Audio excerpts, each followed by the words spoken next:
We're only concerned with one part of robotics, and that's what I would call the kill function. So the idea that a robotic system could select a target on the crosshairs and kill it without human involvement.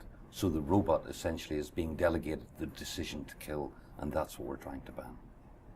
Already some governments are saying that, international law deals with these. We don't accept that. We believe that these weapons are of such a nature that will change the face of warfare forever, and we need specific language dealing with banning them, just like chemical weapons. Chemical weapons have a specific treaty to ban them. We need a specific treaty to deal with killer robots. You can't allow the development and then wait for the use and then start talking about the problem. The dangers of these weapons are such that you need to preemptively ensure that they're never developed. You might think some militaries would see, well, we could do some really cool things with these, but they're going to see it's in their interest that there are not other nations who have these. You're not going to be able to limit it just to yourself. The U.S. is not going to develop these things and nobody else does.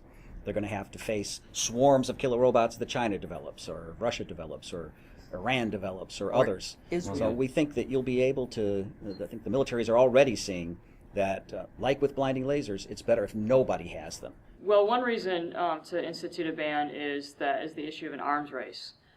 If one state develops these weapons, another state's going to want to develop them, another state's going to want to develop them. So it makes sense to stop this race now. So from a state perspective, it would actually be arguably to their benefit, to national security benefit, not to enter into an arms race. Aspect of this that creates both difficulties and opportunities is the fact they don't exist yet, and that we are looking for a preemptive ban. But the fact that we don't have demonstrated humanitarian harm. There are no victims to these weapons. In landmines and cluster munitions, the survivors of the weapons were some of our most powerful spokespeople. This might be actually one of the few moments in time that there is a possibility to stop something. And I wish we had done the same, for example, on the atomic bomb. And so there are developments that if you come together and if you work together, states, civil society, other actors, that you can actually stop something like this. This is going to be the most important humanitarian disarmament issue of the coming decades. If we don't stop the development of killer robots now, it's going to be almost impossible to do so in the future.